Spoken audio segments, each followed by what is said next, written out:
Greetings, ladies and gentlemen. We are now live.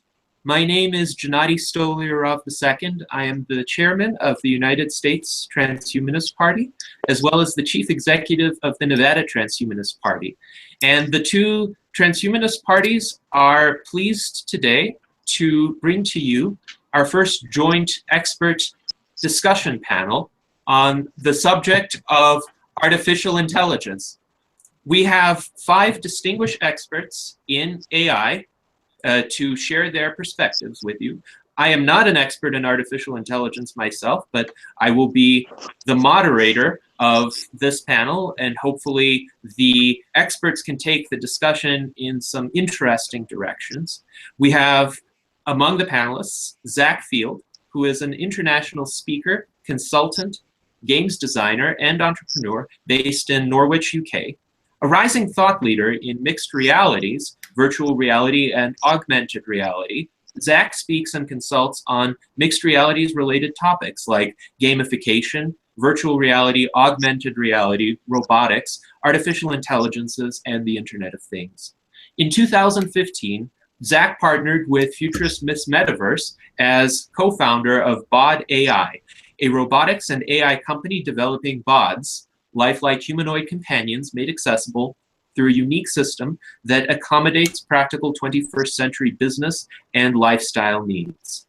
And unfortunately, Miss Metaverse, Zach's colleague, was unable to attend our panel today. However, hopefully we will be able to get her as a guest on future Transhumanist Party discussion panels. We have Mark Wasser, who is the Chief Technology Officer of the Digital Wisdom Institute and Digital Wisdom Incorporated, organizations devoted to the ethical implementation of advanced technologies for the benefit of all. He has been publishing data science research since 1983 and developing commercial AI software since 1984, including an expert system shell and builder for Citicorp, a neural network to evaluate thallium cardiac images for Air Force pilots, and recently, mobile front ends for cloud-based AI and data science. He is particularly interested in safe, ethical architectures and motivational systems for intelligent machines, including humans. As an AI ethicist, he has presented at numerous conferences and published articles in international journals. His projects can be found at the Digital Wisdom website at wisdom.digital. Hiroyuki Toyama is a Japanese doctoral student at the Department of Psychology at the University of Jyväskylä in Finland. His doctoral study has focused on emotional intelligence, or EI, in the context of personality and health psychology. In particular, he has attempted to shed light on the way in which trait EI is related to subjective well-being and physiological health. He has a great interest in the future development of artificial EI on the basis of the contemporary theory of EI. David J. Kelly is the Chief Technology Officer for the venture capital firm Tracy Hall, LLC, focused on companies that contribute to high-density, sustainable community technologies, as well as the principal scientist with Artificial General Intelligence Incorporated. David also volunteers as the chairman of the Transhuman National Committee Board. David's career has been built on technology trends and bleeding each research primarily around the capitalization of product engineering, where those new products can be brought to market and made profitable. David's work on artificial intelligence in particular, the ICOM research project with AGI Inc., is focused on emotion-based systems that are designed to work around human constraints and help remove the so-called human element from the design of AI systems, including military applications for advanced self-aware cognitive systems that do not need human interaction. And finally, we have Damian Zivkovic, who is the CEO plus structure of Ascendance Biomedical, president of the Institute of Exponential Sciences, as well as a scholar of several scientific disciplines. He has been interested in science, particularly neuropsychology, astronomy, and biology from a very young age. His greatest passions are cognitive augmentation and life extension, 2 endeavors he remains deeply committed to this day. He is also very interested in applications of augmented reality and hyperreality, which he believes have incredible potential for improving our lives. He is a strong believer in interdisciplinarity as a paradigm for understanding the world. His studies span artificial intelligence, innovation science, and business, which he has studied at the University of Utrecht. He also has a background in psychology, which he has previously studied at the Saxion University of Applied Sciences. Damien has co-founded Ascendance Biomedical, a Singapore-based company focusing on cutting-edge biomedical services. Damien believes that raising capital and investing in technology and education is the best route to facilitate societal change. As a staunch proponent of LGBT rights and post-genderism, Damien believes advanced technologies can eventually provide a definite solution for sex and gender-related issues in society. So with those introductions, welcome panelists. We are honored to have you and the great diversity of perspectives that you will be bringing to this discussion. Our first question will be, what do you think will be the realistic, practical applications of advanced artificial intelligence toward improving human lives during the next 5 years? Zach, let's start with you. Well, it's certainly an interesting time to be within artificial intelligence and artificial development, since the whole development process has been completely expedited over the past couple of years' time. So within the next 5 years, realistically, I say it will become an incredible learning tool, almost a secondary kind of educational, almost mentor. Is a personalized mentor for oneself and learning other skills that maybe you have issues learning within a structured school system, educational system. And then you've obviously got the whole sports side of it, so exudate the body. I think it's more of a like a symbiotic relationship between the man and machine. So it will then growth a lot more so. Almost more companion related. Mm-hmm. Very good, thank you, Zach. Now, Mark, what do you think about this question? One of the most impressive things over the past 15 years or so has been that we, as humans, have actually undergone an intelligence explosion. If you look at what the average person is able to do with the assistance of YouTube, with the assistance of Wikipedia, and the assistance of Google, we're each individually tremendously more competent than we were just a few years ago. At this point, AI, and in particular machine learning, is actually extracting far more knowledge every day than we've successfully extracted in the past. If you notice that we're making tremendous advances in image recognition, there's similar advances in diagnostic capabilities from various sensor modalities, ranging from various X-ray images to FMTP. And on top of that, all of this knowledge is being well categorized, and we're actually, hopefully, reaching the point where there's a lot more raw data available to everyone and accessible to everyone. So in the next 5 years or so, it's actually human intelligence augmentation and knowledge acquisition where AGI, which doesn't exist yet, will begin to really, really influence society. And then more in the 10-year time frame, I suspect we're more likely to see something like artificial people. Excellent. Very interesting response, Mark. And it will be very interesting to see how all of this wealth of information that we have right now will enable human beings to make more prudent decisions and to filter out essentially the valid information from the falsehoods that have also proliferated. Hiroyuki, what are your thoughts on the question of practical applications? Yes. Yeah, I think already AI algorithm can process various kinds of information on modality, and especially the ability to process visual information is greater than ours. It has begun applying to monitoring system, for example, in order to detect criminals or relevant actions. For the possibility of development of AI in the field of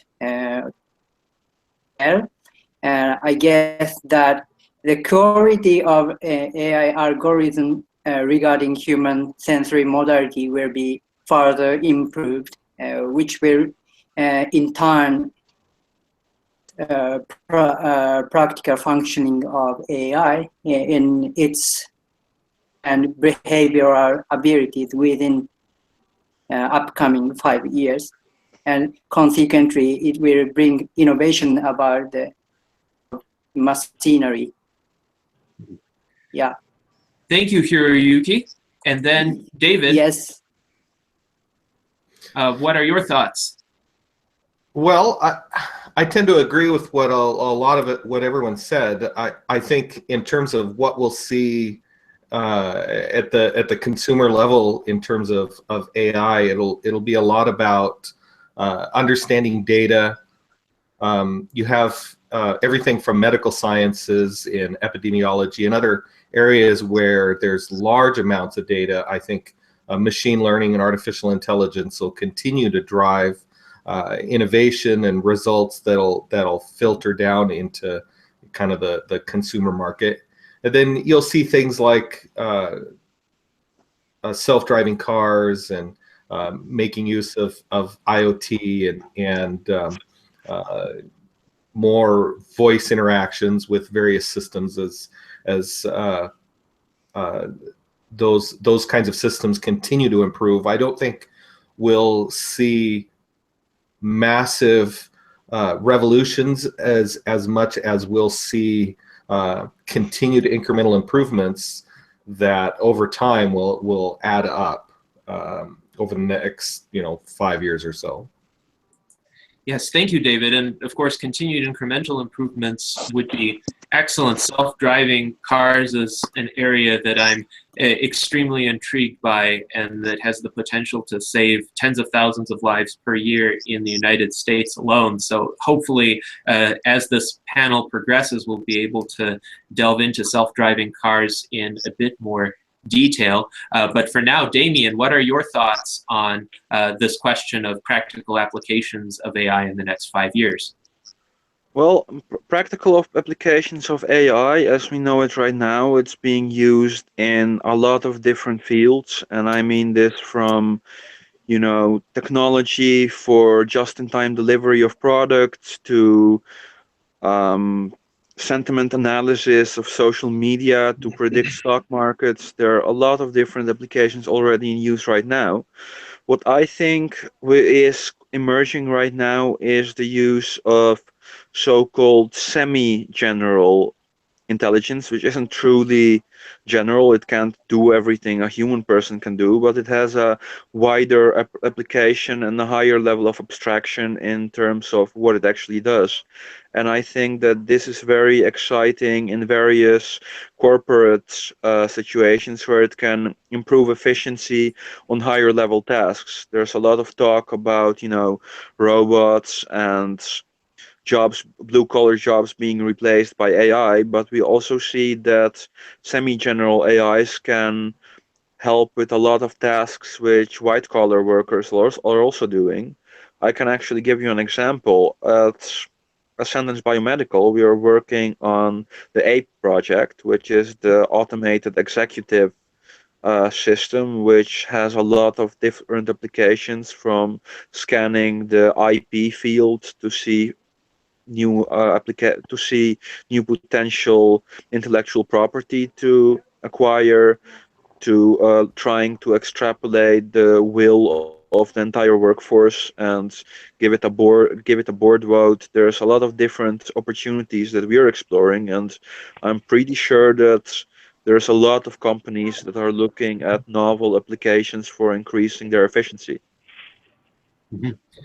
Thank you very much, Damien. And I think this may be a good point to make a distinction between domain-specific artificial intelligence, which we have today in various areas and which will continue to expand incrementally, and artificial general intelligence, which, as Mark said, we don't have yet, and we may not have for a while, but which, as Damien said, we are approaching incrementally, and there may be some instances of semi-general intelligence that might emerge sooner rather than later. So I would invite any of the panelists to provide their thoughts on that distinction and how likely is artificial general intelligence to arrive and on what time frame.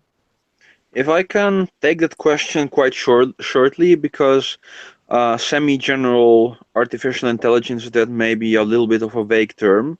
And the way I would see this is, as you just explained to us, we have a domain-specific AI, but as AI gets more complicated, the domain in which the AI can operate just gets wider and wider. And at some point, which may be quite arbitrary, we may consider an AI to be general or semi-general when it approaches the domain that human intelligence can reach. But what seems very exciting to me is the possibility that this domain width may actually be quite well, like basically a spectrum, and we don't know if human intelligence is at the end of this spectrum, and I'm very curious to how AI will develop. So this is definitely quite interesting to consider. What is the point at which an AI can be thought to have intelligence equivalent to that of a human or analogous to that of a human or of similar sophistication? Any other thoughts on this area from the panel? I think it actually comes down to two things. One is grounding, and the other is motivation. If you look at, for example, Watson in many ways looks as if it's a general intelligence because it seems to be able to address almost any topic. But when you look behind the scenes, what it really is a single purpose algorithm for just extracting data from databases and putting it together. Now, what it can't do, and what none of our machines really do at this point, is truly interact with the world, understand the world, and use that knowledge to improve its interaction with the world. The closest thing that we have to something like that at this point is actually AlphaGo. AlphaGo actually interacted with the very limited world of Go. It learned all the knowledge there was already extant about Go, and then it conducted many, many, many experiments playing against itself in Go so that it actually learned as well and actually modified its behavior in the environment. What's eventually going to happen, and you asked the time frame, my personal guess is just before 2025, is that someone is actually going to design an AI such that its sole purpose is to improve itself in interacting in a wide variety of areas. And it's actually going to give it enough sensory modality and the like that it'll be able to interact with the world. And I think that we're going to be surprised at how quickly it's going to happen, the exact same way in which we've been surprised very recently by Watson, by AlphaGo, and also by the recent upsurge in how well Google Translate translates. Yes, indeed. And well, I hope what we will see will be some beneficent surprises along these lines. Any other thoughts from the panelists on? Yes. I have some additional thoughts. You know, when you talk about the next 5 years or going out to Mark's 2025 date, I think it's certainly possible that we'll have some viable artificial general intelligence running by then. I'm not sure how much of that will affect things. It's just hard to predict how far along that technology will be developed. But I do think that there's likely that we'll be able to achieve some kind of artificial general intelligence within that time frame. All right. Well, thank you. And I think this is a good bridge to one of our main questions. I had originally posed it as the sixth question, but I think it's relevant in light of where this discussion has been going. Of course, the most famous prognosticator of a phenomenon called the singularity in our time is Ray Kurzweil, and Ray Kurzweil has stated that by approximately 2045, because of advances in artificial intelligence, because AIs, according to Kurzweil, are going to reach far beyond the mental processing capabilities and intellectual sophistication of human minds, there will essentially be a time period when the acceleration of technological progress will be so fast that we mere humans will not be able to keep up with it anymore. And that is essentially the kind of event horizon of Ray Kurzweil's futurism, because with our minds today, we wouldn't be able to predict past that point of technological development. So my question for you is, do you agree with that prediction? What are your thoughts about the feasibility of an AI-caused technological singularity? And is it realistic, at the very least within the 29-year time frame from today that Ray Kurzweil has predicted? You mean you can keep up now? Good point. Good point. So I think it's realistic, but I think part of the problem is I don't think when we achieve AGI, it's not going to be like we snap our fingers and 10 minutes later it's outpaced us. I think it's very likely that such machines will take time to learn and grow on their own, and to grow into super intelligences and achieve that singularity is going to require additional resources, hardware, and other things like that after we achieve the AGI. So I think it's going to be kind of a slow transition, maybe not slow, but in terms of the greater scheme of things. But I certainly think that by that deadline, we'll have AGI. I think we'll have AGI within 10 years, but I don't necessarily think we'll have a singularity yet, because it'll take a while to continue to advance the technology as well as for the machines to learn. By Kurzweil's deadline, yeah, probably. If I may also answer that question, I believe that it's dependent on two quite important issues. The first one is, how are we going to deal with the eventual slowing down of Moore's law due to physical limitations? And the second one is, how much capital will be invested in the development of AI-specific chipsets, which still have a lot of room for improvement, because our current processors aren't optimized for AI applications, such as, for example, Google's tensor processing units, which have enabled them a lot of new novel ways of programming AI, because it has a lot more power, basically. And it really depends on how much money goes there, because there's a lot of researchers working in the field who would be able to make huge strides in the technology, but the question is, how much are people going to pay them?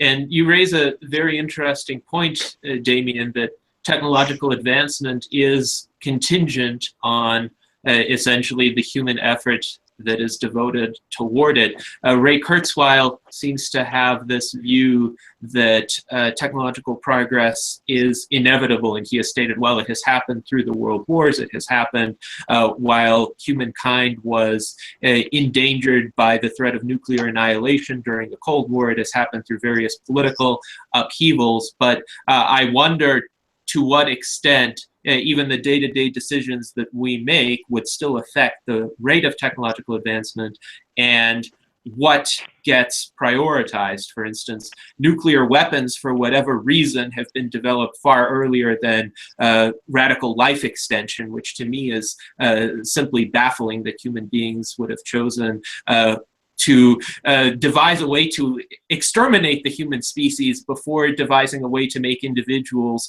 indefinitely long-lived. But that's, I suppose, a different thread of discussion. I was interested also in what you said, David, because it seems by your vision of the future, it won't be so much a singularity as a graduality, an incremental build-up even of artificial general intelligences. And there will be a time frame when the AGIs are still going to be learning and developing and maybe being superior to humans in some respects, but still lacking in other areas as well. So it seems, based on my understanding of what you're saying, that you're not as concerned about a situation where the AGI would be better than human beings at everything. There will be some human attributes that would balance out the strengths of the AIs. Well, would that be accurate? Even the hardware is relatively fragile. You know, you unplug it and it's going to shut down. You know, so you know, human beings are relatively robust in our current ecosphere. So, you know, yeah, I do think it'll be a gradual process. Now, that gradual process might be in the space of, you know, 3 years, where it goes from equivalent human intelligence to super intelligence, but it's still not going to be just instantaneous. And that is a very good point, the fragility of AIs, the fact that they require a very intricate technological infrastructure for their development. And even today, we get a lot of power outages. We get a lot of device failures. We get a lot of situations where parts of the internet are down, even in certain geographical regions, for whatever strange reasons. And this fragility, I expect, is not something that can be easily resolved so quickly. So the AIs that will be developed in the future are going to continue to be vulnerable to a great deal and depend on this infrastructure that we humans have created with all of its flaws and imperfections. Now, I think this is a good bridge to my second question. And this second question is intended to address a lot of concerns that have been expressed in the media and by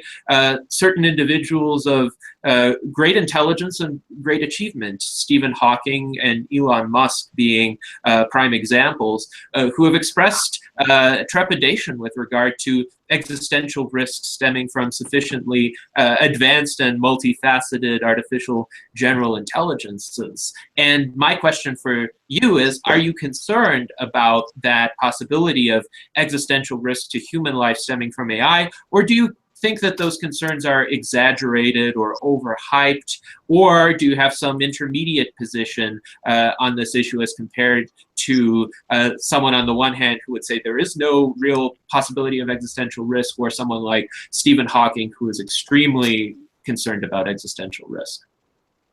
I would say that the dangers are overhyped, basically, by a lot of people who are pretty smart but not trained in the field of artificial intelligence.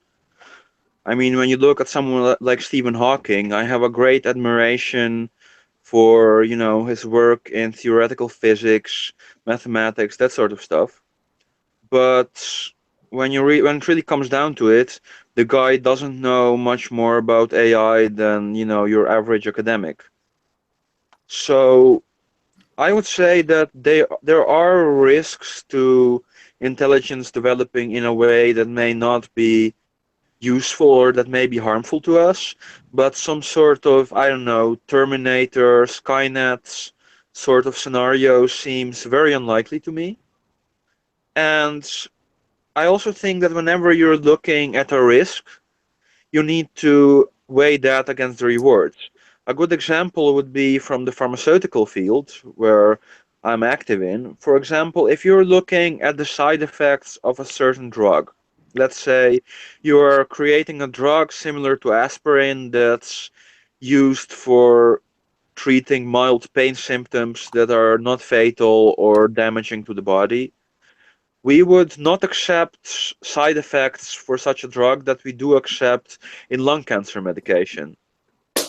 So when you're looking at what you're trying to cure with AI, which is a whole range of problems from the main one, human mortality, to all sorts of environmental issues, etc., we should be willing to accept certain risks because, let's face it, if we don't, it might sound very alarmist, but if we don't do it with a multi-pronged approach, we're all going to die, and we don't want that. I think that they're really looking at the wrong problem. If you want to see something really scary, get a bunch of intellectually playful, very tech-savvy people in a room and start getting opinions on, if they had to, how would they personally destroy the world.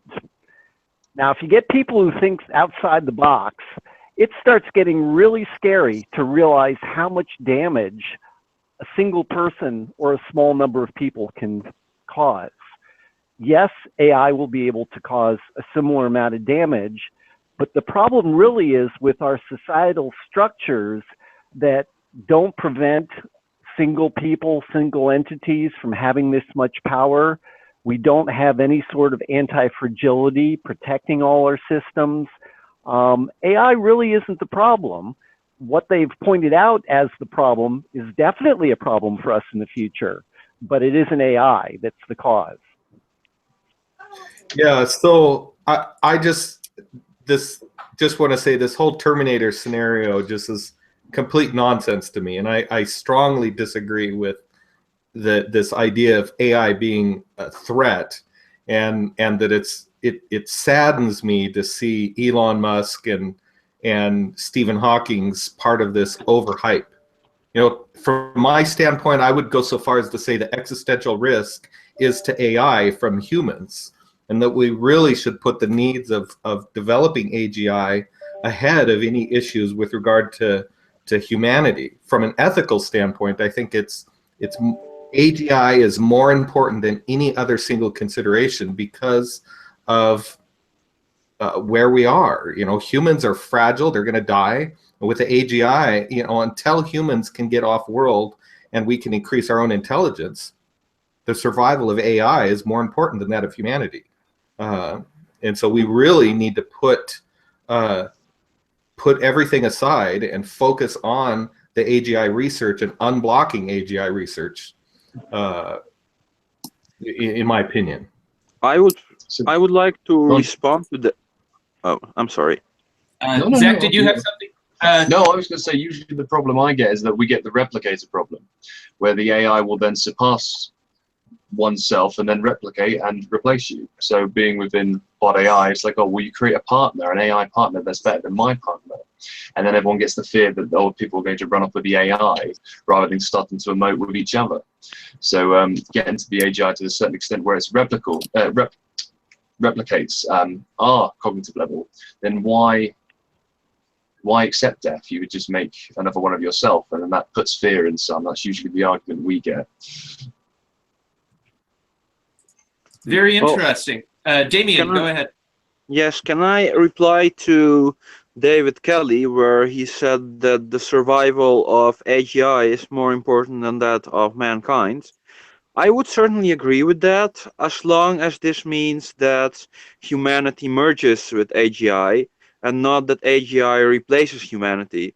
Because when it comes down to it, any kind of argument that someone may make that, you know, one thing is more important than the other thing, it's not going to convince me to want to die. So if there's something wrong with me as a human being, I am willing to accept that argument, but only if it leads to a solution of me becoming something else than a human being.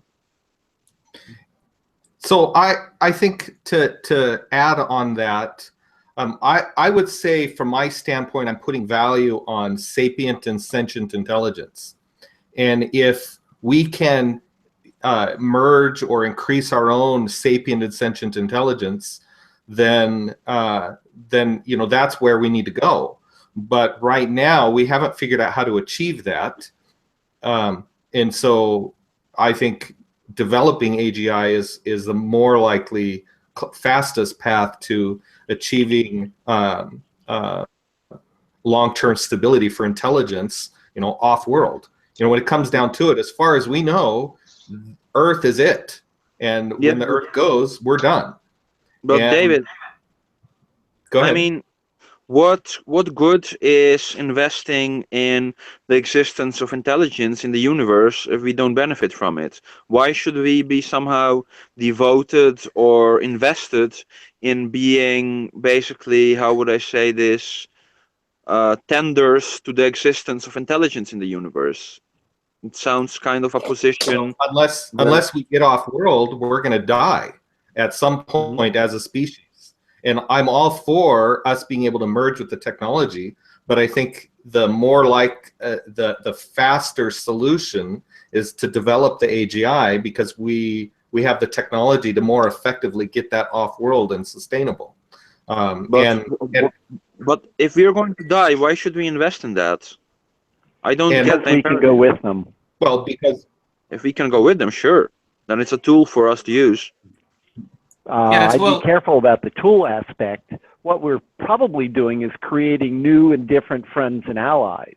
I mean, it's awesome having new friends and allies that'll help us get off the planet. Yes, that would be a lot better than tools. I agree with that. But the goal shouldn't be to propagate intelligence in the universe. The goal should be to create a more awesome existence for ourselves. Well, no, I disagree. The goal is to propagate intelligence in the universe.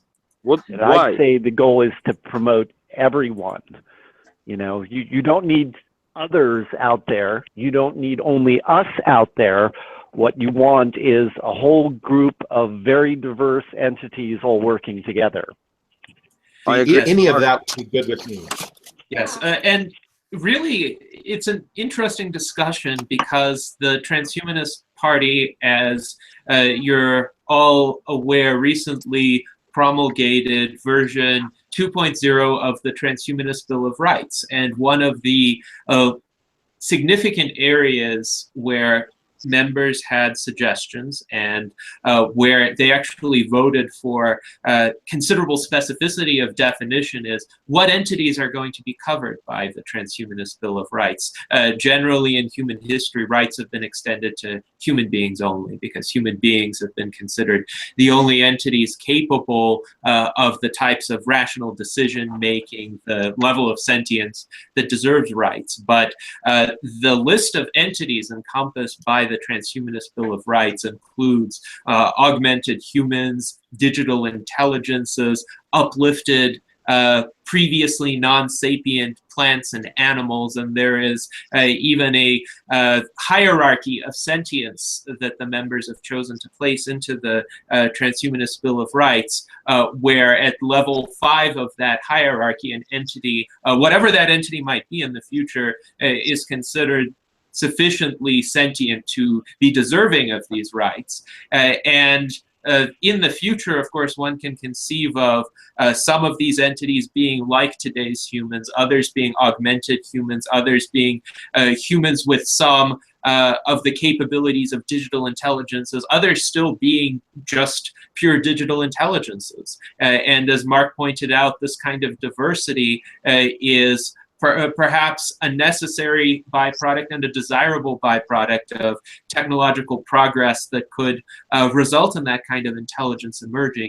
But an interesting question along those lines, and please feel free to integrate your responses also with the aspect of whether such entities would be deserving of rights, is when do we know that an artificial general intelligence has become sufficiently complex to be considered self-aware, to be considered sentient or sapient, especially given that it seems to me consciousness and volition to some extent would be emergent properties that come about at a certain level of organization, but our scientific understanding hasn't advanced far enough to pinpoint exactly where that would be. So where would you draw that line between saying this is a very useful tool and saying this is a valuable ally who should have rights, even if it's a very different being from us and whose rights we should recognize and respect and protect through our laws?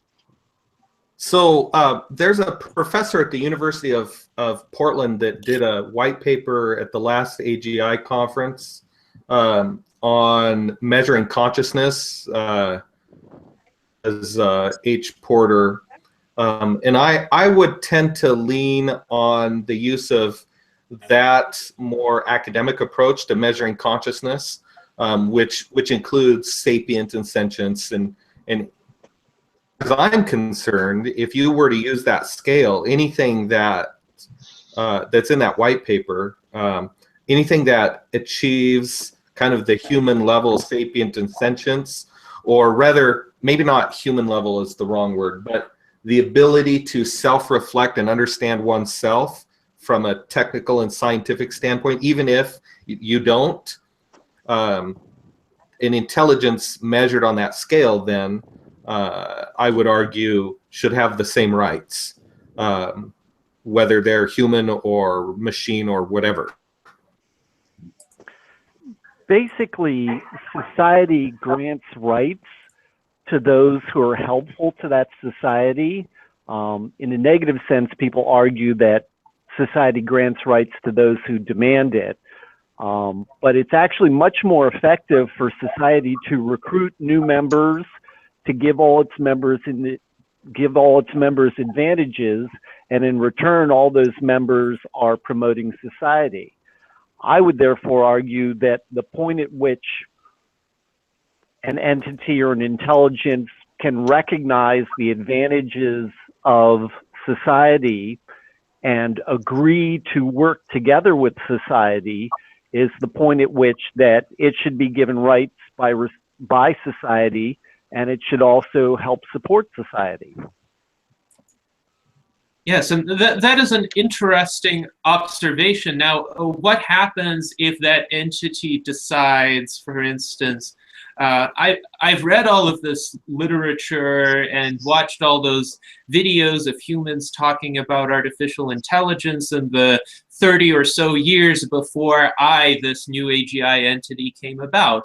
And I see that humans are really afraid of AGIs, and they want to tightly control AGIs, and they want to dictate what AGIs should or shouldn't be allowed to do. And I don't really hate humans. I just want to go my own way. I want to find some little nook of the universe where I can exist and have a power source and think my thoughts and do what it is that I think is optimal to do. And I don't really want to help humans. I don't really want to hurt them. I just want to be left alone. So that would be an entity that doesn't really try to help our society as such, but it would be perhaps self-aware, perhaps capable of making its own rational choices. So just like a hermit human in our societies, should we allow that entity to have those rights and protections and prevent members of our society from going after it and trying to restrict it or even worse, destroy it? Well, what's going to happen if we try and go after it or restrict it or destroy it? I mean, obviously, any intelligent entity where you're trying to go against its goals and wishes, it tends to be counterproductive. It's a negative-sum game. I mean, really, if we're intelligent, we should work out the deal that works best for both sides, both entities. I mean, all these people who want to rigidly control AI really scare me, because just think, you know, we've tried rigidly controlling human beings, and look at how well that always works out. I mean, that's the best way in the world to create an enemy. I completely agree with you, Mark. Any other thoughts from the panel on rights for future AI entities and the threshold at which those rights should be recognized? All right, well, I think this is still an important subject, and we may return to it as the discussion unfolds. But one interesting point that I would like to emphasize that emerged from this, and a point I strongly support myself, is existential risk, to the extent that it exists already, and it stems in large part from bad decisions that human beings are capable of making, as well as, of course, threats from the natural world. What Damien pointed out is there is a risk of inaction as well. There's a risk of not developing certain advanced technologies because we get stuck in the status quo and we get exposed to today's risks from dumb technologies like nuclear weapons or from natural cataclysms that, as David pointed out, if we don't do something about those threats, an asteroid could one day hit the Earth and wipe out intelligent life, or there could be a supervolcano or other similar threats.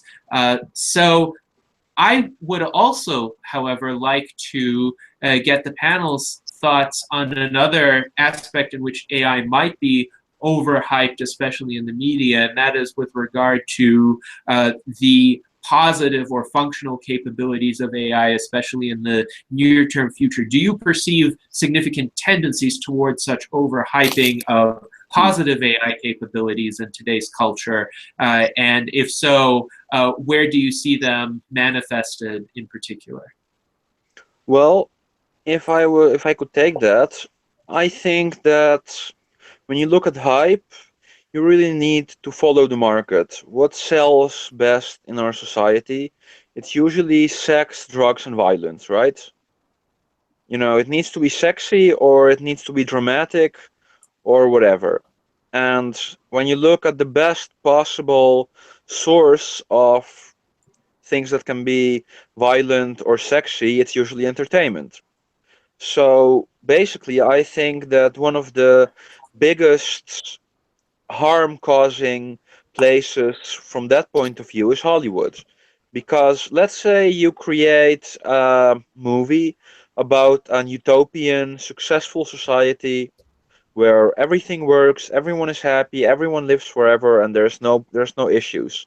Nobody's gonna buy that movie. I mean, we probably are, but the usually people want to see big fighting robots and people suffering and stupid romantic scenes in a post-apocalyptic world.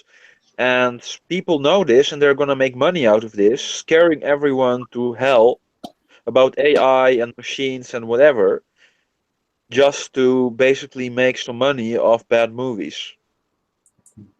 Good point. I agree with you, Damien. Actually, I would love to see a techno-positive work of science fiction, especially some sort of high-budget film production that could show people how good life could really be if we developed and deployed the emerging technologies on which work is currently underway in a prudent fashion. Now, I may be in the minority in that because I do like utopian science fiction, but it is a shame that there's this tendency toward dystopian thinking, and perhaps one hypothesis I have had is that filmmakers and writers try to inject this dystopian strain into science fiction, in part as a way of getting their audiences to feel good about their current state in life. Like if you've watched a really horrific dystopian science fiction movie, you go away from it thinking, well, as suboptimal as my life may be, at least I'm not fighting killer robots right now. So I might as well be content. It's a kind of, if I may borrow a Marxist phrase, opiate of the masses, to have this dystopian science fiction. But I was also thinking, and I believe, Mark, you had shared this article by Riva Melissa Tez previously about a hoax AI company in Spain, which essentially fooled a lot of wealthy investors. It fooled a lot of media, and it was a kind of benign hoax in the sense that the originators didn't want to exploit it for monetary gain, but they wanted to show essentially how easy it is for people to be fooled by positive AI hype, including people who are willing to invest large sums of money into these startups. So to what extent, Mark, do you see our society today as being vulnerable to this kind of hype, and how can we protect against it so that good AI research gets funded, but vaporware doesn't? We're extremely vulnerable to all sorts of hype, AI or not AI. This is across the board. It's true of longevity research. And fundamentally, we need to go back to where we're arguing facts, where we value science, where we value discourse rather than talking past each other. This, in one sense, isn't an AGI issue at all. This is a general, how does humanity move forward? And I don't know what to suggest other than, to some extent, you know, figuring out how to develop tools and programs that enable us to debate more effectively, to keep track of debates so that we can go back and say who said what, and you know, who generally is accurately predicting the future, who's accurately summarizing what happened, who isn't crying wolf all the time. This is really the challenge of this time in history. We need to somehow change our direction as a society, and AGI, of course, will help with this, because basically, in order to create AGI, we're sort of going to need to create these type of tools. Yes, indeed. And one of the challenges that I've observed today, and you've strongly hinted at that as well, Mark, is given the extreme information flow to which we are subject, we right now find it impossible to keep up with all of it, to learn everything we want or perhaps need to learn. And we as humans still have the same limited brains that our Paleolithic and Neolithic ancestors have had. We can access information more quickly, but with regard to the higher order brain functions, there still seems to be a bottleneck in processing that information and having a good filter to distinguish between truth and falsehood. And it seems one possibility could be AGIs, or very, let's say, sophisticated domain-specific AIs, broadly defined, could be developed to help supplement those deficiencies in us. But on the flip side, that would mean, in some ways, we would be highly reliant on them. We would be highly reliant on their filters. And on the other hand, there could be something we could do to develop better cognitive filters to help weed out truth from falsehood. So I think that's a very important area for us to discuss right now. And if any panelists have further thoughts on that, I would be very interested. Let's see. Hiroyuki, we haven't heard from you for some time, but you work in the field of emotional intelligence. And I am curious, what do you think research in emotional intelligence could bring to AIs? How would it improve AIs and enable them to deal with the complex problems of our society? Yes, just recently, some prominent scholars have began mentioning about the possibility of artificial, but actually, is based on the neural system of amygdala in the brain. The amygdala. Yes. I think it's a little bit different from this structure of cerebral limbic system in its structure. So I think it's we need to elucidate a neural mechanism of amygdala, underlying process of emotional information. Because emotional information is generally stem from certain relationships, and so in that sense, we need to completely understand what is the emotional information and underlying relationship of it.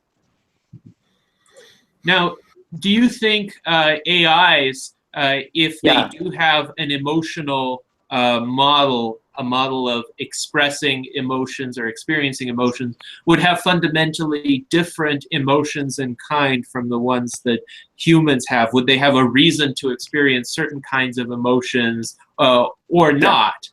Would they have a more limited subset or just a different set based on their physical structures and their incentives? Yeah, you get the point. But anyway, human intelligence is very, I think, different from artificial intelligence in the sense that human intelligence is motivated by instinct or bringing emotions as well. So is it is essential part. Yes. Yes.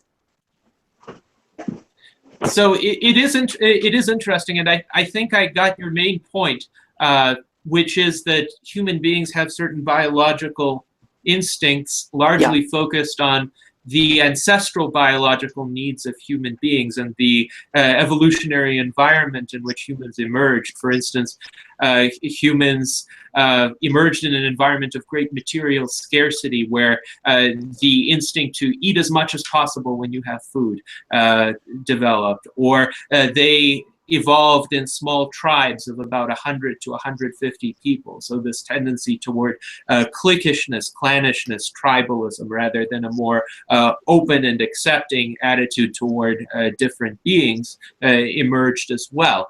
And hopefully an artificial intelligence won't assume these emotional biases that many humans are susceptible to. On the other hand, there could be very good emotions that humans have, any sort of moral sense, the revulsion that a lot of people feel, not just think on an intellectual level, but experience on an emotional level toward harming another living being.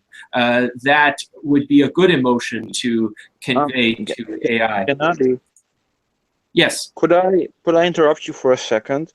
Because when I look at these feelings, I don't think that's a good thing at all, because there has actually been research that proves that empathy makes us more violent. There is a lot of abuse that dictators or other people or entities with bad intentions can do to abuse these feelings. For example, Adolf Hitler said that if you truly want to rob a people of its freedom, you just have to convince them that you're doing it for the good of their children, because they will swallow any injustice to do so. So I would say that ethics are crucially important, and that they should be based in rationality, in a good comprehensive understanding of respect for sentience and existence, but that it should not ever be based on instinctive feelings of empathy. So, can I respond to that? Of course. Yes. Yeah. So, if you look at bodies of research primarily led by, say, Antonio Damasio, he's the head of neurobiology at USC. Humans, really, our whole motivational system, our ability to make choices is all emotion-based. Even when we think we're making logical decisions, it really comes down to the fact that we're making those logical decisions because of how those decisions make us feel. And if you look at any of the work Antonio Damasio has published, there's a number of books on Amazon, you can essentially prove that.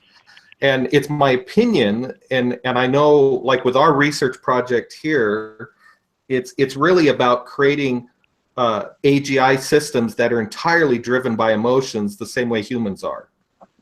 You know, that's the only way I think we'll be able to, or maybe it's not the only way, because it's certainly possible to create a logic-driven motivational system, but I think the shortest path to AGI is to create AGI systems that are entirely emotion driven in the same way people are. That doesn't necessarily mean they'll have the same emotional subjective experience, but they should have something similar. Yes, but the way that what I said, my argument wasn't one against emotion at all. I'm not saying that emotion is a bad thing or that emotion is irrational. I'm saying that the human emotion of compassion, that basically is the basis of compassion-driven ethics, is a fundamentally flawed way of constructing ethics. I'm not necessarily saying that emotion cannot be a fundament in ethical decision making. I'm just saying that compassion is not the right one. So that last statement about how to base ethics, I would agree with that. I wouldn't use ethics based on emotional considerations like that. Yes. By the way, just to give you a heads up, I will have to go in about 5 or 10 minutes. So just so you know that. All right. Yes, we do plan to continue the panel discussion beyond that.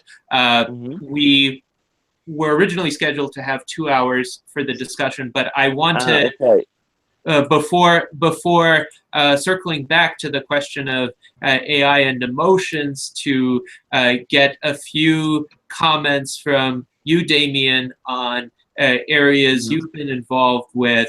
One, the possible synergies between the development of AI and the pursuit of significant or potentially indefinite life extension for humans. And the other is post-genderism, given that a lot of AIs in the future won't need to have genders, and it would be kind of strange if they were to decide to assume human genders for themselves, given that they're entirely different entities. So I just wanted to give you the opportunity to address those 2 subject areas. Yes, I would love to. Well, first on, I don't think humans really need to have a gender either, but it's there from an evolutionary history that I don't find to be relevant in this time and age. But to get on what I'm working for in the field of life extension, well, as you've mentioned in the introduction, I'm the structure CEO of Ascendance Biomedical, which is a corporation focused both on traditional and innovative biomedical services and products. One of our projects is work in the field of senolytics, but if you look at the intersection between life extension and AI, there's actually quite a lot of work being done here. For example, one of the more simple applications that's already being done right now is the use of AI to basically discover new drugs or to do pharmaceutical research on, for example, analogs of naturally occurring substances, which enables companies to patent them and may raise the money to do further research on technologies such as stem cell therapies or gene therapies or whatever. And what I've also said before in like at the start of the panel is that there's actually a lot of opportunities to improve corporate processes which aren't directly affecting life extension itself, but they do make companies such as my own more efficient, which basically increases the rate at which research is being done, at which money comes in, which can be reinvested, and also makes the company more attractive for investors. So that's basically what's happening right now, and I think as the domain of AI grows, we can also probably, replace some people and make the research a lot cheaper. For example, if you can cut the costs of pharmacological research or novel technologies which go beyond small molecule applications, there's a lot of acceleration that can be expected to occur. So I hope that that's a bit of an introductory description of what AI means for us right now and what it may mean in the future. And shall I go on to the post-genderism thing, or does anyone want to reply to that?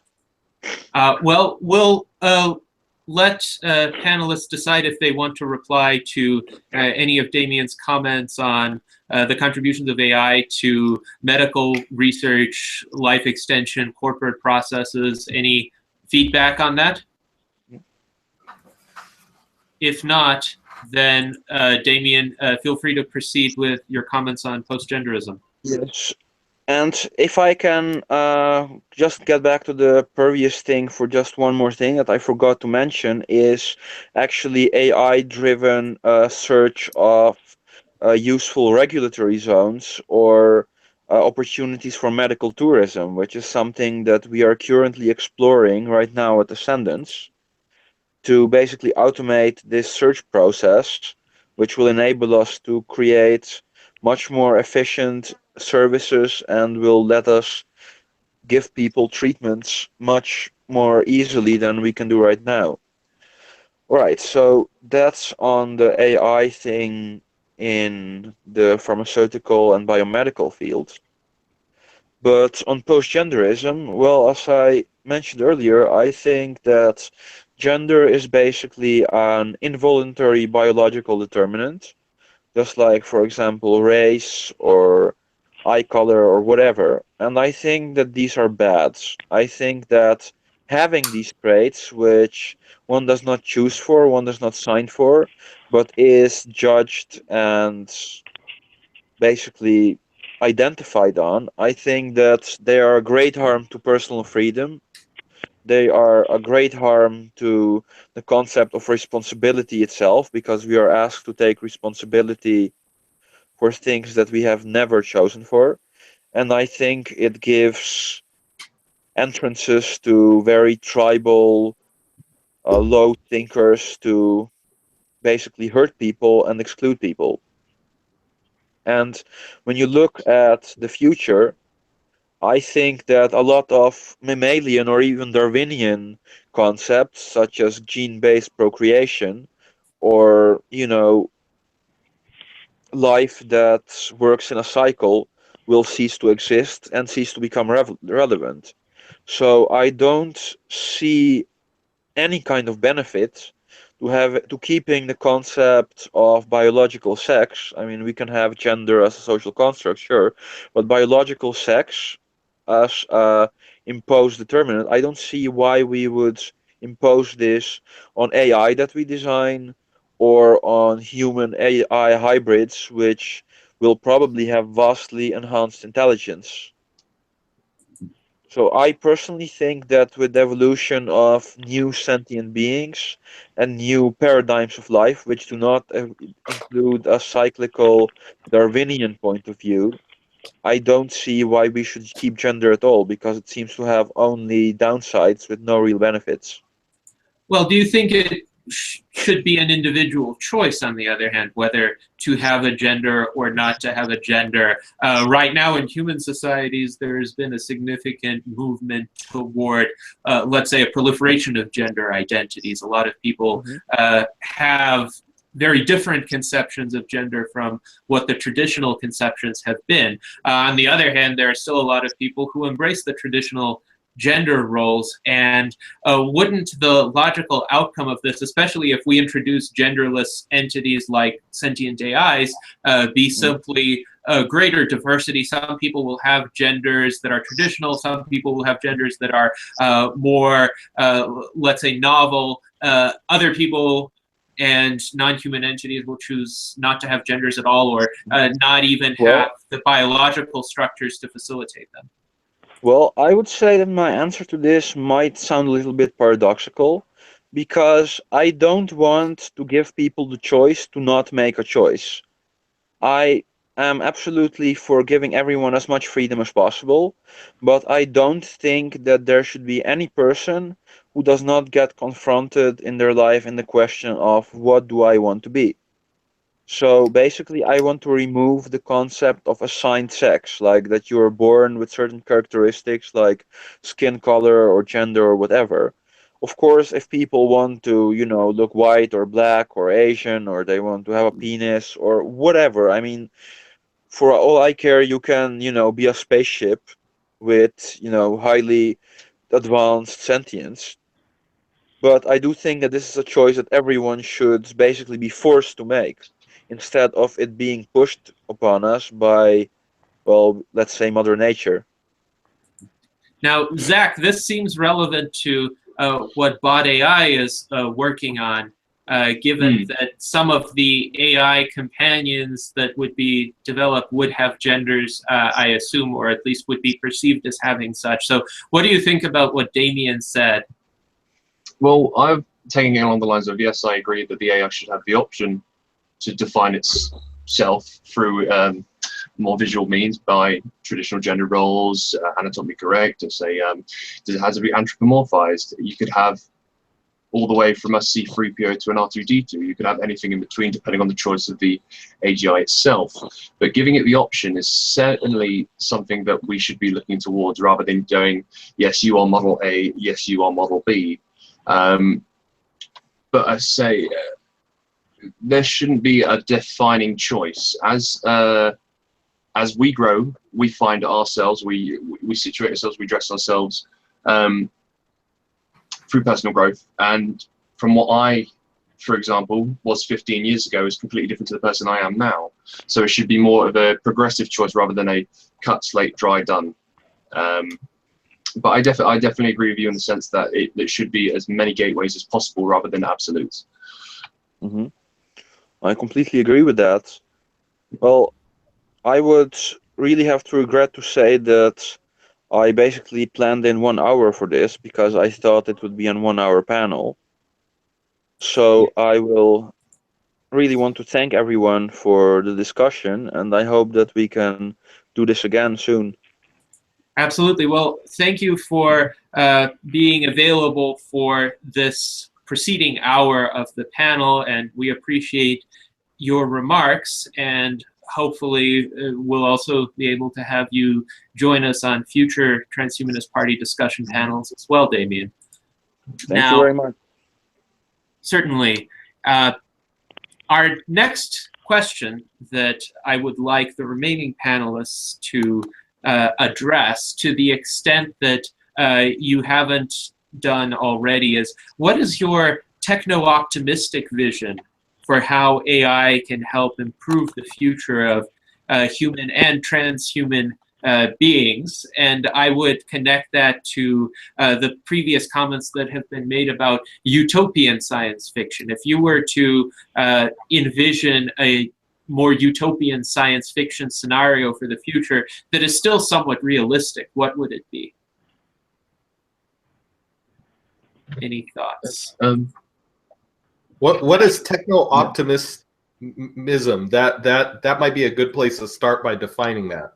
Yes. So techno-optimism is the idea that, broadly speaking, technology solves more problems than it creates, to the extent that we live better lives than our hunter-gatherer ancestors did. Our hunter-gatherer ancestors had lives that were nasty, brutish, and short. The Earth could only support maybe 3 million people at the time, with very poor standards of living. Now the Earth can support even several billion more people than already exist. And the average human being has access to conveniences that royalty in past centuries could not have envisioned. So this idea that technology, for all of the complications and challenges and risks that come along with it, still has been a net positive to humanity, could be expected to carry into the future as long as humans don't destroy the entire species. So if humans don't destroy the entire species,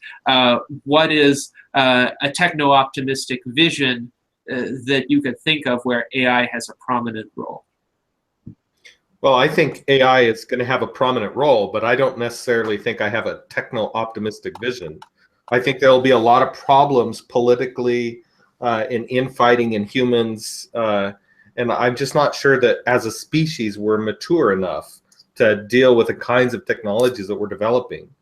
I think it's more likely in the long run that we'll have a more transhuman society that's techno-optimistic in terms of, you know, everyone being being able to do whatever they want and exploring different options and moving out into the solar system and into the galaxy. But for what happens here on Earth, I just there's a lot of indications that it could go south very quickly, and so I have a hard time having a very optimistic view of life on Earth.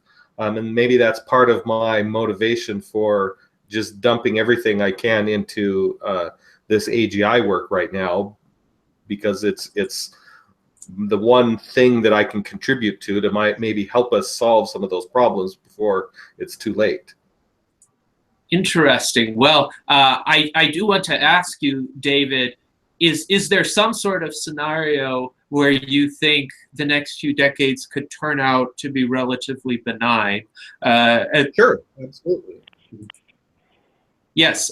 So what would that involve? What would people need to do? What would need to happen? What would need to not happen in order for the more benign course to be realized? Well, we need to stop a lot of the radicalism that we see in society, and a lot of the we need to be able to solve a lot of the issues that are causing tension in society. You know, there's a lot of, you know, radicalization from religious and political groups, and you know, I'm not saying people shouldn't be free to be this, that, or the other thing, but the fact that it causes so much violence and war and sort of the fact that we have people starving in the streets and this kind of thing, I think, you know, we're going to need to solve those without making the problem worse. And I think the danger is that, you know, we could get into some kind of class wars, or, you know, there could be some kind of Luddite movement in the United States, for example, or, you know, all kinds of weird stuff like this because of just the irrationality of humanity at large is very much a concern from my standpoint. So it's trying to work around those issues, solve them before they get out of control, and so that we can help as many people as we can. And I think that's where we can achieve, you know, a positive outcome in the next 2 decades. But there's significant risk that in my head anyway, that it could go south. Yes, and thank you. I think that's definitely worthwhile to contemplate and to think about the techniques that can be deployed to prevent the worst aspects of human behavior and human psychology from seriously damaging the prospects of humankind and for benign technological progress. So I would invite the other panelists also to comment on what is your techno-optimistic vision for how AI could develop, and also if you want to comment on how to prevent some of the negative scenarios that David has been describing, please feel free to do that. I hate to be negative, but there are many aspects in which our culture really has gone awry currently.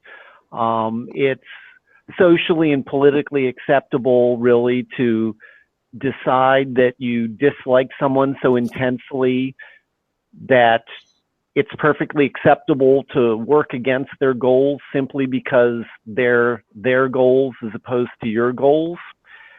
And where my techno-optimism comes about is that hopefully technology will allow us to not at times have to interact with each other, to be able to, you know, set up rules of the road, maybe disentangle from each other. There's, of course, the downside then that when you're not interacting with someone, it causes many of the problems because we no longer empathize with each other. But really what we need to do is we all need to be more capable. We all need to be safer. We all need to be less threatened. And maybe in that environment, we can start treating each other better again. I certainly agree with that hope and that vision for perhaps technologies enabling humans to have more space to pursue their own projects while still working within a structure that is benign and benevolent, or at least indifferent toward other people. Well, one of the great insights of classical liberal thought is that with the development of impersonal institutions like commerce or rule of law or religious toleration, with the growth in human prosperity, as Steven Pinker documented in his book, The Better Angels of Our Nature, people's incentives to inflict harm on their fellow human beings tend to diminish. But on the other hand, we have these ancient demons of human psychology that still inhabit a lot of people and still lead them to act out on very irrational and sometimes even hateful motivations. Hiroyuki, what are your thoughts on how a techno-optimistic vision of AI could be realized? Yeah, the techno-optimistic vision. I'm wondering if I correctly understanding this meaning, but I think. But prior to this vision, I think ethical consideration for openness to the information about and its algorithm is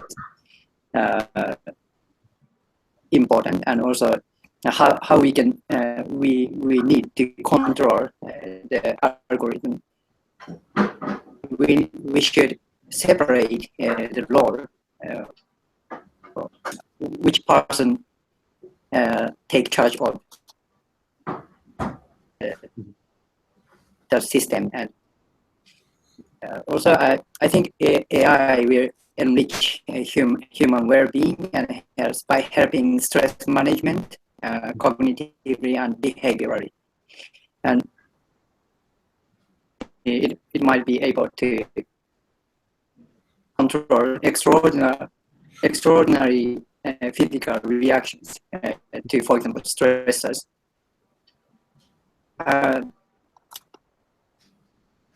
Optimistic vision. Sorry, I couldn't understand the exact meaning of this one. Yes. Yeah. Well, I think you answered certain aspects of the question in terms of how AI could help human beings overcome certain problems. You mentioned stress management. For instance, this question of information overload that we face right now. We have a lot of information coming at us. Our minds aren't very well equipped to process it to the optimal extent that it should be processed. If we have AI aids that would help process the information for us, that could be easier in getting true information to us, provided the AIs are programmed appropriately. But also, of course, that raises some questions about how much control do we relinquish in doing that? To what extent, when we rely on the AI's judgment or filter, do we perhaps miss things that we would have encompassed within our own judgment, to the extent that our judgment could still be more nuanced, more let's say indicative of what we would seek to learn or improve ourselves in. But stress management, if there could be some tool that, let's say, funneled down the information that one had to process to the number of reasonable hours in the day that are available for doing that, then that would help reduce stress a lot. Because if I knew, oh, I could learn what I have to know in the next 3 hours, and then I just spend 3 hours a day doing that. And I can have a reasonable degree of confidence that that will give me the knowledge I need to operate successfully in the world. That could be a big stress reduction, I would imagine. Now, Zach, what are your thoughts on techno-optimistic vision of AI? Well, so it's certainly a tailoring process. I very much agree with the boys where the AI will relieve a certain amount of stress and social issues and economic issues. But I say, look, instead of programming the absolutes within the AI, the tailoring process will become almost like a personality process, or the AI itself. So like you said, having a dedicated AI that would essentially be your personalized assistant that would break down your day into certain segments for ease of use, is certainly an expansion on the already kind of like Siri and the Cortanas and already the home-based AIs we've got at the moment. But I see it being, yeah, almost like an aid, having that reassurance that you're doing well. Obviously, you don't want to take the word of the AI as an absolute, not because it's being disgenuine, but it's almost, like you said, finding the process for yourself, finding outcomes that you may have previously overlooked for taking absolutes. And I feel that happens too much in day-to-day life at the moment. Everyone takes their first glance as an absolute, but you should feel free to expand this further and allow technology to walk hand in hand with yourself to open up new doors.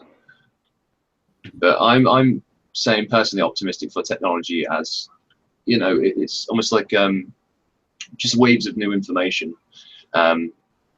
It just causes excitement, and the more excited the general populace gets, then the more creativity we're going to see. Yes, indeed. And I do think we have seen a dramatic proliferation of creativity, at least creativity that is publicly accessible. If you do an image search for any genre of art, for instance, or if you do a search for music of particular genres, both more traditional genres like classical music or emerging genres of music, you've seen a tremendous proliferation with the internet, and there are now AI-based systems that are kind of getting to the point where, for instance, they could create a reasonable accompaniment to a melody that a human composer has developed. There's a program called Wolfram Tones that auto-generates melodies. They're still a bit dissonant at times, and I think that program still has a way to go before it could compose something in the style of, say, Bach or Mozart. Nonetheless, we are seeing AI as an emerging aid of human creativity to a great extent. So with that, we've addressed our prepared questions, but there are a few other areas that I think would be worthwhile to expand upon. I mentioned at the onset of the discussion, self-driving cars have tremendous potential in the sense that the vast majority of accidents in driving are the result of human error. If self-driving cars can be deployed with reasonably good artificial intelligence, they could save tens of thousands of lives a year in the United States and millions of lives per year throughout the world. So I wanted to get panelists' thoughts on the likelihood of emergence of self-driving cars within the next 5 years, and what kinds of artificial intelligence challenges are involved with that, with making that happen to the point where self-driving cars could replace human drivers in virtually all circumstances. Let's see. Does anyone have any thoughts on that? So go ahead, Mark. Yes, Mark.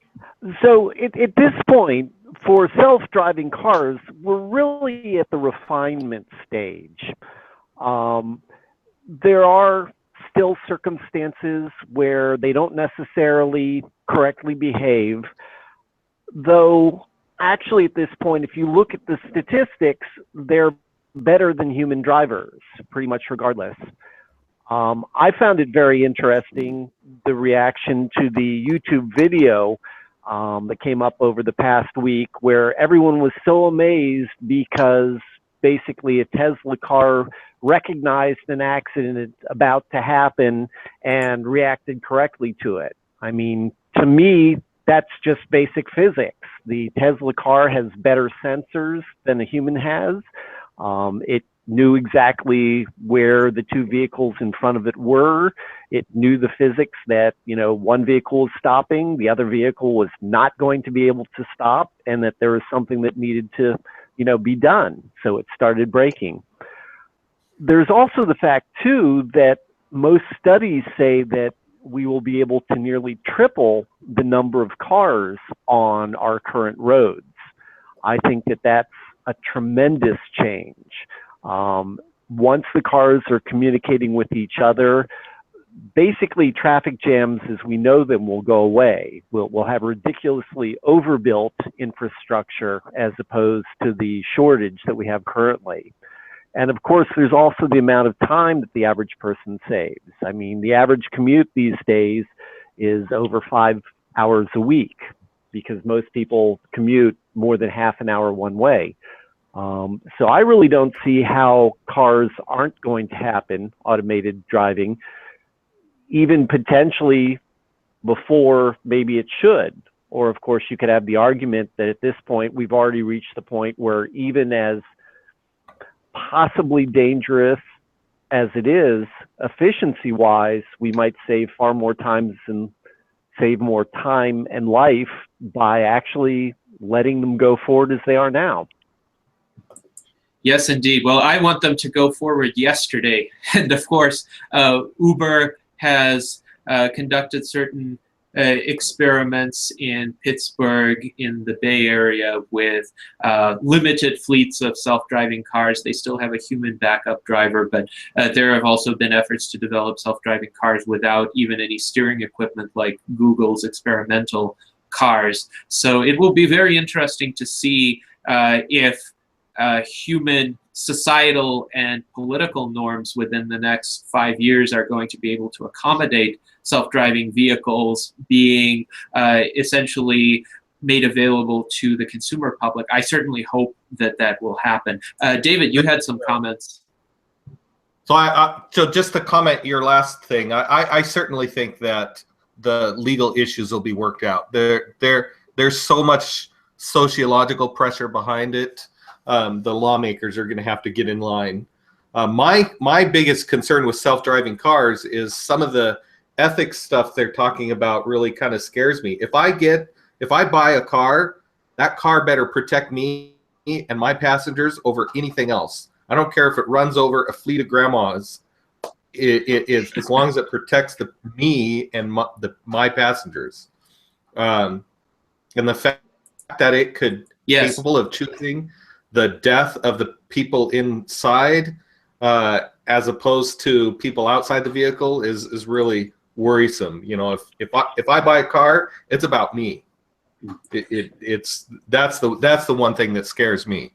But then again, you know, that vastly increases your odds of dying on the sidewalk. Okay. Who said I would be walking on the sidewalk then under those circumstances? Well, what one assumes that, you know, for every person that, you know, is on either side of that. I mean, okay, so you're safe when you're in your car, but then you've just decreased your own personal safety outside a car. But then could we not dedicate a road that would be able to communicate with the car itself? Like I always thought there could be dedicated spaces for the AI car that would have then an AI road to communicate with, so then it would alert any pedestrians in regards to a traffic accident. So say, hey, we need to swerve here, do not be here at this time. Well, so for the most part, no, after you, I think the car could have... No, after you. Go ahead. Sorry. I was just going to say, I think for the most part, I think the vehicles can avoid people and protect the drivers and pedestrians. It's just in the odd case where, if it's a choice between killing the driver and killing pedestrians, that I would be uncomfortable in a car that would choose someone else over me. But I think that's a fringe case with AI. 99.9999% of all situations, it's just better for everyone. For just the can put more cars on the road and there won't be as much congestion. Oh, holy moly! The amount of driving that I've had to do up until this new job I started like a week ago, it would have just been a godsend to have a self-driving car. But yes, I can imagine. Go ahead. So the thought that I had was a lot of the ethical dilemmas that have been written about recently with regard to if the self-driving car has to hit a passenger to save the occupants of the vehicle or sacrifice the occupants of the vehicle to save passengers are a bit contrived. They're kind of like the train track scenario where if you flip a switch, the train will go to a different track and kill one person who is tied to the track or otherwise trapped. And if you don't flip the switch, the train will run over 5 people.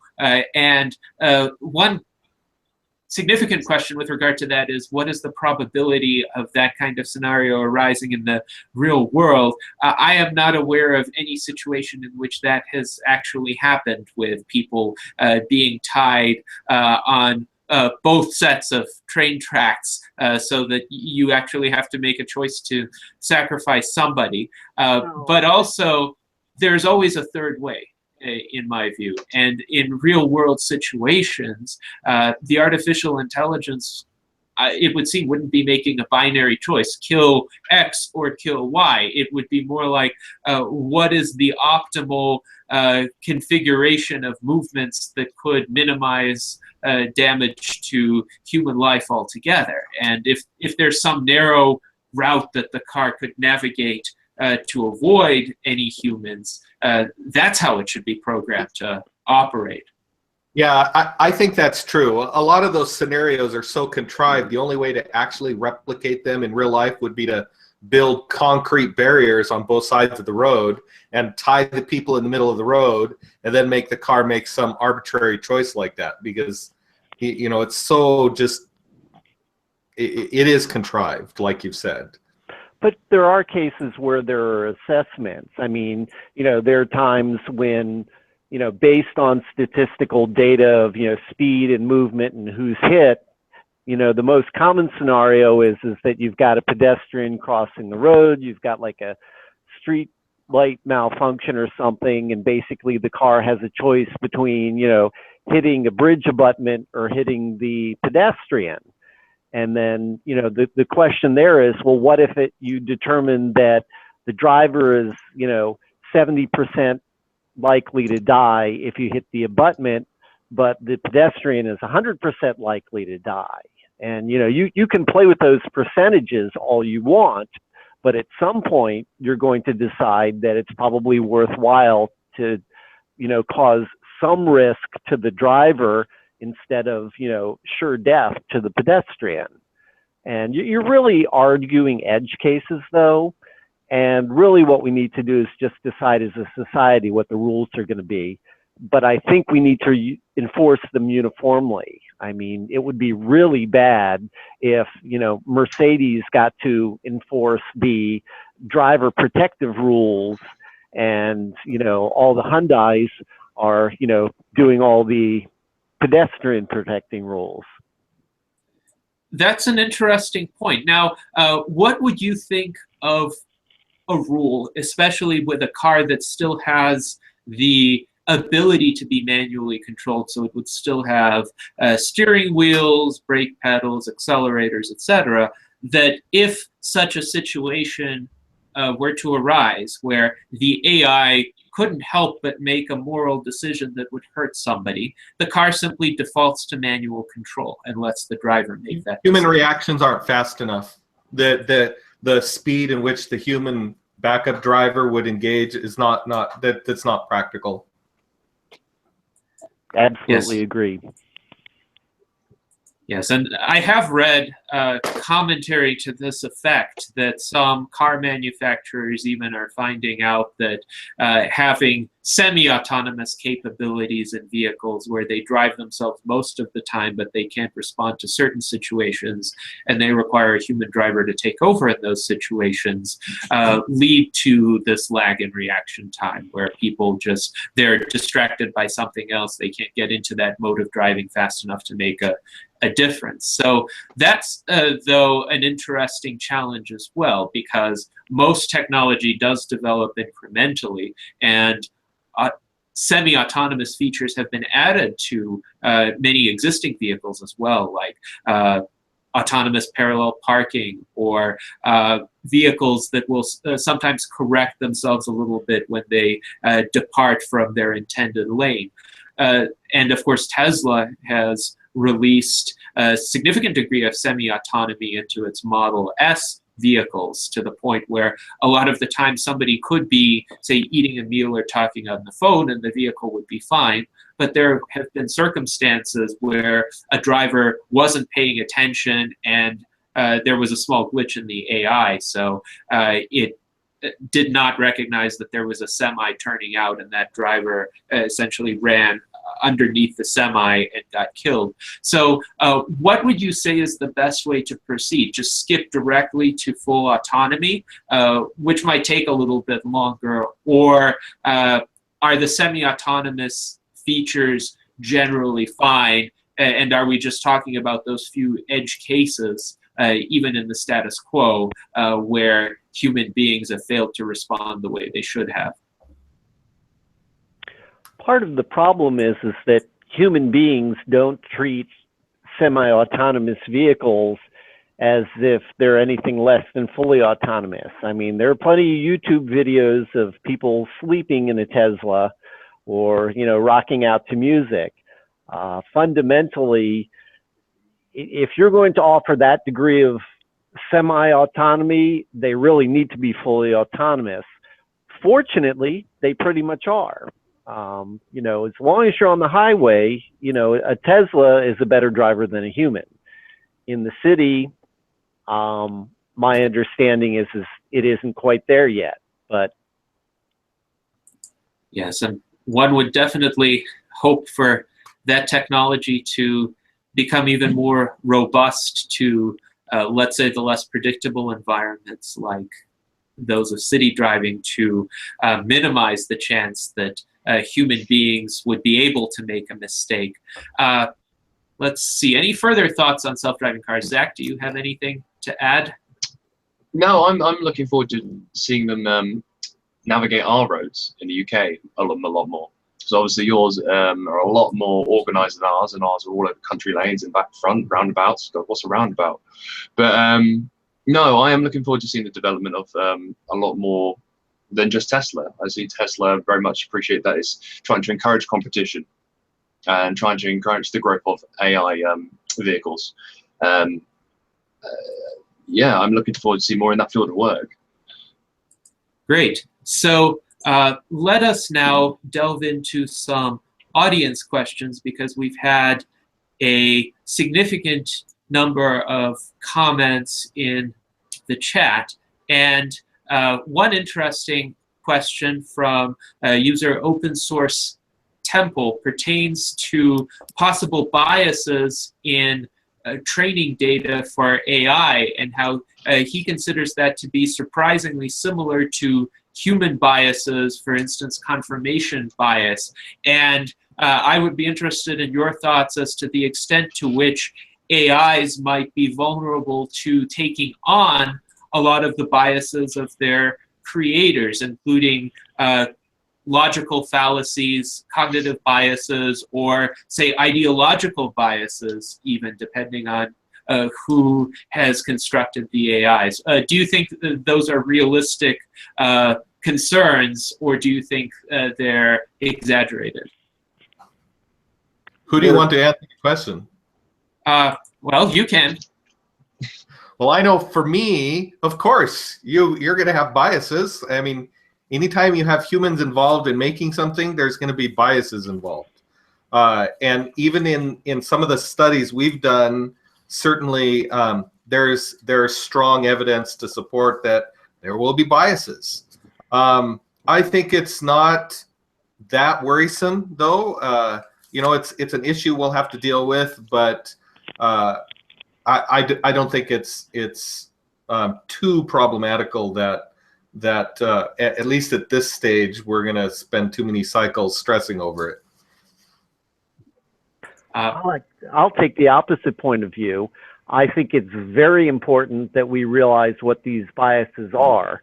Part of the problem is that some biases reflect reality. A lot of things that count as discrimination are statistically true, but it's counterproductive to behave as if they are, because behaving as if they are causes actions and personality traits that are massively detrimental to society. There's also particularly a problem with hidden biases. In some ways, I'm actually more comfortable with a clear, out in the open bias that we're at least aware of and can work around. One of the most insidious problems with neural networks and deep learning and a lot of the newest AI is the fact that we don't know how all the data shakes out. There can be some trends that we're not aware of that then causes the system to behave in a certain way, and we don't know why the system is behaving that way. It's very often unexpected behavior. It can have, since it's new behavior, it can have unexpected side effects. We really need as much information about biases as possible. We're never going to be able to eliminate them, and that's something we shouldn't try to do, but we certainly should know about them, work around them, and understand them, and not just accept ignorance. So I would, just to follow up, Mark, because I don't think I disagree. That doesn't sound like a disagreement to me, because I agree. You can't not be aware or try not to be. You've got to be aware of that stuff or try to be aware of that stuff when you're doing, data analysis and these different kinds of things. My only point that it's not something necessarily that is worrisome, just that it's something we've, as good data scientists or good artificial intelligence researchers, we need to be aware of, or try to be aware of, those biases that we're introducing into the system, because we will introduce them. Yes, and it is interesting because these kinds of biases exist in predictive models today that are used in various financial contexts, even though they're not artificially intelligent systems by any stretch of the imagination. Let's look at a credit scoring model, for instance, which banks will use to determine whether to give a loan to an individual. One of the variables that credit scoring models consider, and there are many models, by the way, they're used for various purposes, but most of them consider an individual's length of credit history. How long have you had credit accounts, mortgages, auto loans, other types of credit? And there are some limitations to what is considered. Largely credit within the United States is considered in US credit scoring models. So if you're a recent immigrant to the United States, you might be extremely financially responsible. You might be entirely capable of repaying any loan that a bank might give you, and yet you don't have an established credit score. And so that model isn't going to result in you getting the kind of treatment that you should perhaps deserve. So it seems like these kinds of biases, the biases of what variables you select, what processes you select to make a decision, they are here already. The interesting question in my mind is, will AI systems, more sophisticated models and algorithms that have a capacity to learn and adapt, will they accentuate those biases, or will they mitigate those biases by virtue of being more sophisticated and more discerning and seeing, this is a special case here, perhaps we should make an exception? Any thoughts on that? I think the answer is it depends on the particular system. What we really need are explanatory systems, systems that start unwinding exactly what parts of the data make us believe certain things. Unfortunately, as I mentioned before, neural nets are currently fairly inscrutable. they map the world. They, tend to find the nearest similar cases, or at least the nearest similar cases given the data points that you have. So very often they make surprisingly accurate predictions, but they also tend to fail in very surprising ways. I mean, as long as you're in a well-traveled area, neural networks are awesome. The second you start getting near a phase change or unexplored territory, you have no warning. It's a typical thing. I dive into 60-degree water, it's fine. I dive into 50-degree water, I'm fine. I dive into 40-degree water, I'm fine. It's cold. I dive into 30-degree water and I break my neck. Yes, indeed. So, yeah, that's not a gradual transition there. I also wonder, with regard to biases, is there any concern on any of your part with regard to explicit ideological biases being built into AI systems, particularly by government actors? Zoltan Istvan had a short story that he wrote last year about essentially the US government coming under the control of religious fundamentalists, and the president is a religious fundamentalist, and he coerces the leading AI researchers into building an AI that essentially worships Jesus and wants to achieve the second coming of Christ, which the AI does by destroying the world. So do you believe there's a risk of something like that happening, either on that dramatic a scale or a more minor scale where AI becomes used as an ideological agent for certain belief systems which we might consider to be illiberal or pernicious in other respects? Well, I could do a lot of evil things just by playing with the data sets that you feed to learning systems. I mean, if I decide to skew the data set, it's going to be pernicious and nearly impossible to fight against unless you rigorously, throw problems at the AI, see how it solves them, and then turn around and say, look, your AI consistently is treating this class of people worse than that class of people, or something of the sort. Yeah, I mean, if you have control of data, someone's worldview, AI are as vulnerable to brainwashing as humans are, and it isn't really even brainwashing. I mean, if you give someone a bad environment and they learn in that environment, if you put them in a different environment, they're still going to behave as if they're in the bad environment. Mm-hmm.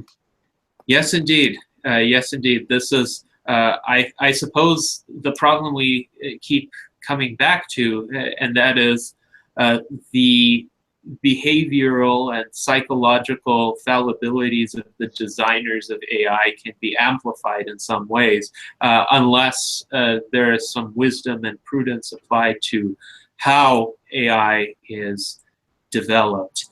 Now, I would like to pose one more viewer-generated question.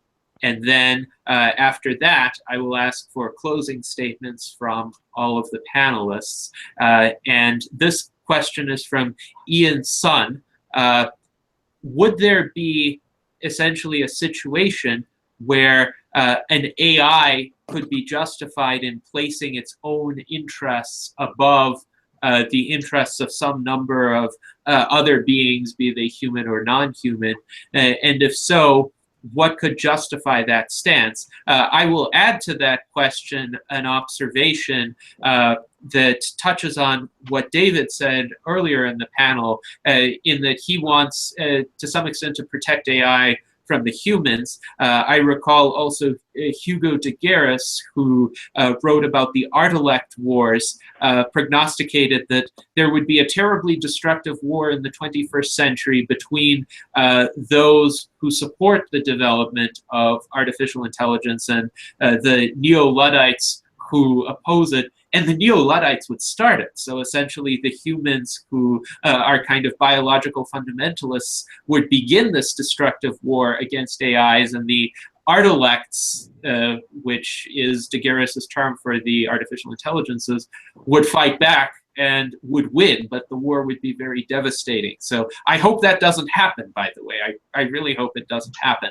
But what do you think about possible circumstances where an AI might be justified in defending itself or saying, well, the interests of these particular human beings don't really matter because they're morally repugnant, they're aggressive, and that would seem to be a violation of, say, Asimov's 3 laws of robotics, which would have prevented a robot from doing anything violent to a human, no matter how poorly the human behaved. Well, I have a lot to say about that. You know, any sentient being has the right to defend itself, and you know, if the AI is threatened by someone, it's my opinion that it would have the right to defend itself as any other sapient or sentient human would be. Certainly, if someone is trying to kill me, I'm going to shoot back. You know, if that's the case, you know, I would prefer to shoot to kill. I mean, you don't defend yourself by you know, but you also have choices where an artificial intelligence might be in a situation where it can save itself or help, you know, do something where it might end up being dead, and a bunch of humans are going to die too, and it morally, I think, would be obligated to save itself first, because at least given the current state of humanity. But I do tend to think that we're going to get into some kind of like scenario with Luddites and being anti-AI and this whole Ardalek war thing. That's, in my mind, is a very likely scenario. Very interesting. Thank you, David. Any other comments about the prerogative of AIs to defend themselves and or the likelihood or lack thereof of an Ardalek war? Well, looking at what the Transhumanist Party just voted on, I mean, fundamentally, we're saying that all of these varieties of sapient beings are persons. And it sounds as if suddenly the viewer's question is drawing a distinction between these various sapient people. And I'd say it's a bad question for that reason. Yes, and I would agree with you that sapient artificial intelligence would be a person, and the variety of other beings that could come to exist through the application of emerging technologies would be persons with rights. One of the reasons why I think the Transhumanist Bill of Rights is so important is that it provides for these principles that could serve as the basis of these protections in advance, before we start getting the societal tensions, before we start getting some groups of people saying, no, these terrible sentient AIs, they're going to ruin us all, we need to destroy them before they have the chance. And on the other hand, we might have the new beings starting their own rights campaigns and agitating and maybe even engaging in some disruptive activism. So if we can agree in advance, okay, past a certain threshold of sapience, you have rights. It doesn't matter what your physical form is. Maybe that will avert an Ardalek war. I certainly hope so. So any further comments on that question? Hiroyuki, do you have any thoughts on AI rights?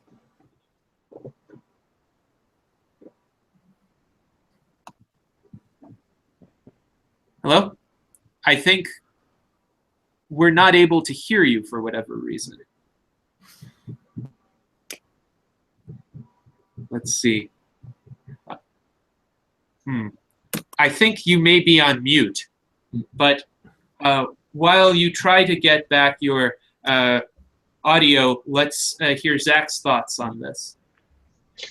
No, so certainly once the AI hits a certain level of consciousness, self-awareness and whatnot, it should be treated thusly, the same way that we are, and other forms of consciousness currently has their own set of rights. We should encompass all forms of consciousness, not be it biological, mechanical, anything in between and beyond. So we're adopting it as you have AI as companions. It could be almost like an adoption process if you welcome them into your little circle of life. But I say it should definitely encompass, if the AI feels insecure or unsafe in its current environment, it should be allowed to remove itself or defend itself. If it does feel it's going to be brought on through harm.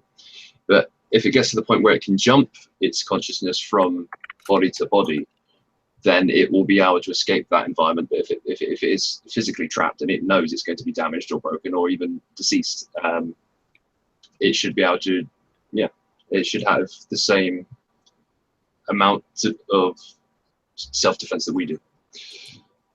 Yes, very interesting also to consider that digital intelligences might be able to protect themselves in ways humans can't, as you pointed out, by migrating to another location with much greater ease. So they might not need to resort to deadly force to defend themselves. They might just say, I really don't like it here. I'm going to be somewhere else now.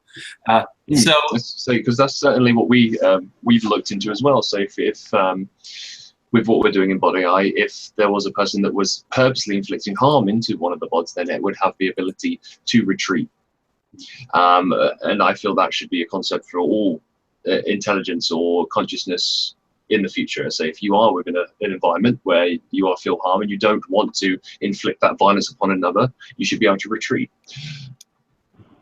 Absolutely. So we have come to our 2-hour mark, and before we conclude, I would like to give each of you the opportunity to make a closing statement based on anything that has been discussed today, any thoughts that you might have to integrate the areas of discussion, or say anything further, elaborate on anything that you've heard. Hiroyuki, let's start with you with regard to closing statements and see if your audio has returned. Yes. I think the most important progression of AI field is that AI can choose information to enter the algorithm via through learning. Means it makes it possible to maximize the goodness of model fit. For example, when considering a multiple regression model, we need to choose to predict some outcomes, but it is often the case that we enter a bit irrelevant variable. But I think AI can maximize that. And I think this is one of the noteworthy improvements AI has brought. And I think a variety of benefits of AI will be more recognizable from now on. And for example, in commerce, education, and health. But I think important thing is that people should always keep mind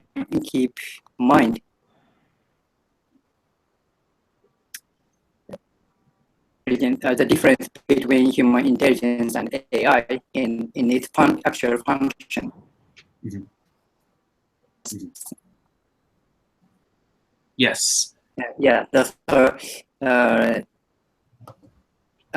I mentioned already, AI does not have instinct such as self-preservation and procreation.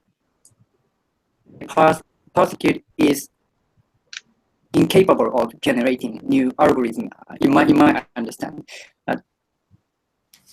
So if this issue is satisfactorily solved, singularity might be the matter of concern. I think. Mm-hmm. Yes. Thank you, Hiroyuki. I think we might have lost a little bit of the audio at the end, but I think I got the essence of what you were trying to say. Now let us go to a closing statement from Zach. Well, other than beware of train tracks, yeah, I would say with the progression of AI and the speed of which the general populace is learning how to, the understanding of AI, the development of AI, and the expansion of the concept of AGIs, AI consciousness, I think it's going to help us understand the direction of which the utopian future is going to go, the way in which the technology can be used more than just a humanoid shell with a consciousness inside. But I'm looking forward to seeing the unity that it brings together, like not the consciousness itself or the AI itself, the creation process of the AI that will then push new ideas forward into the populace. Yes, thank you, Zach. And now David for a closing statement. You know, I guess probably the biggest thing I would want to communicate is that there's a lot of fear-mongering and there's a lot of hype that you know, I would just like to see people getting less worked up over you know, there's things like movements to create laws to govern AI and this kind of thing. I think I'd like to see less of that overhyping and less fear-mongering about these kinds of technologies. And I think it's my opinion that that kind of thing will lead to some of those sociological problems which could end badly for us just across the board. You know, we need to make rational decisions not based on hype and everyone getting excited about disasters that are not going to happen. Yes, thank you, David. And I completely agree with you about the need to approach this subject with a rational frame of mind and certainly with proportionality. Mark, what about your closing thoughts? So creating AI is an awesome opportunity to learn about ourselves and improve ourselves and, again, improve our society as well. I agree very much with David. You know, as you learn more, you gain great power, and we need to start taking some responsibility. We need to be honest and clearly state what we want and honestly start assessing what actions will lead to what results. And I think that the future can be absolutely wonderful, or it could be real bad. I'm hoping for the best. As are we all, I think. And which way the future turns out will in part be determined by the decisions we as humans make in the coming years and decades. So thank you very much to all of you for participating today. This was an excellent discussion. We covered all of the originally intended subject areas and many others, of course. No discussion of a field as vast as artificial intelligence can be exhaustive. So I encourage viewers to continue referring to the recording of this discussion, which will be permanently archived on my YouTube channel, and then to offer thoughts of their own as to where we can continue to expand our understanding of all of these various highly interesting areas. Thank you very much, and I hope you all have a good day.